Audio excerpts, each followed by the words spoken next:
తెలుగువారి పెళ్ళి ఇలవైకుంఠమే మళ్ళీ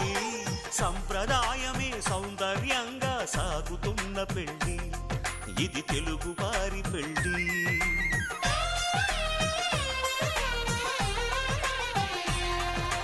తెలుగువారి పెళ్ళి ఇలవైకుంఠమే మళ్ళీ సంప్రదాయమే సౌందర్యంగా సాగుతున్న పెళ్ళి ఇది తెలుగువారి పెళ్ళి ఒకరికి ఒకరని అనుకుంటే అదే నిశ్చితార్థం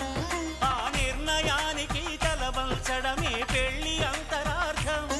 శతమానం భవతి అంటుంది శ్రావణ మాసం శ్రావణ మాసం శ్రావణ మాసం తెలుగువారి పెళ్ళి ఇలవైకుంఠమే మళ్ళీ సంప్రదాయమే సౌందర్యం